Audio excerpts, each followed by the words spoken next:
students, welcome back. In this lecture, we're going to continue with disorders of the red blood cells. In this particular disorder, there is a mutation in the hemoglobin gene. So let's show our hemoglobin protein and describe what takes place. Shown here is our hemoglobin protein with its 4 subunits. There are 2 alpha subunits shown with the darker purple and 2 beta subunits shown with the lighter purple. Normal hemoglobin results in a normal red blood cell. So shown here is a normal red blood cell. Let's annotate the relevant features of our hemoglobin protein. Our normal hemoglobin molecule has 2 alpha subunits and 2 beta subunits. In the beta subunits, the 6th amino acid is a glutamic acid. This hemoglobin molecule is known as hemoglobin A, or adult hemoglobin. There's a particular genetic disorder in which the 6th amino acid of glutamic acid in the beta subunit is replaced with valine.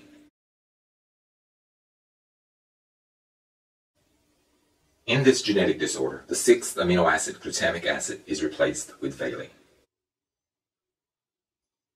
In the beta subunit, the 6th amino acid of glutamic acid is replaced with valine. Shown here is our altered hemoglobin. For the sake of clarity, I'm going to represent this hemoglobin protein in a simpler way. In this particular disorder, these hemoglobin proteins polymerize to form a gel.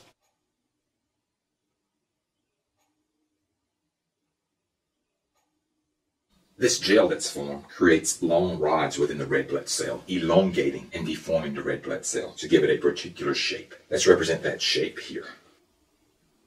Shown here is our abnormal hemoglobin. When the 6th amino acid glutamic acid is replaced with valine, this changes the shape of the hemoglobin molecule.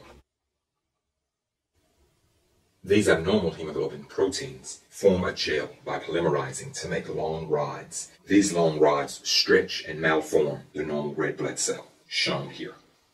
Shown here is polymerization of the hemoglobin proteins. The polymerization of the hemoglobin proteins results in the formation of a gel.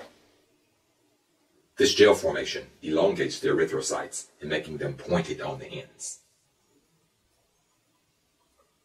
Because the hemoglobin is altered, it cannot bind to and carry oxygen efficiently. Because the hemoglobin doesn't bind oxygen well, these elongated red blood cells don't carry as much oxygen. Normal adult hemoglobin results in normal red blood cells.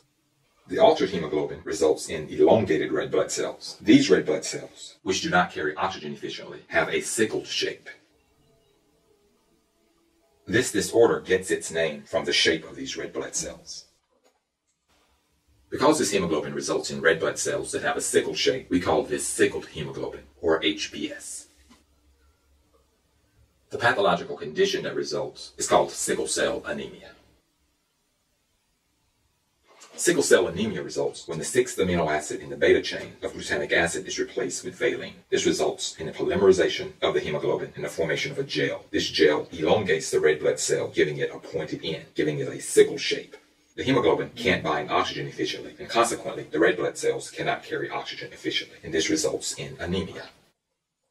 The red blood cells have a sickle shape, and because they can't carry oxygen efficiently, this results in anemia. Hence, the name of the disorder is sickle cell anemia. So this concludes our introduction to sickle cell anemia. In the next lecture, we'll explore complications that result from this pathology. And so that concludes this lecture. I hope that you've learned a lot.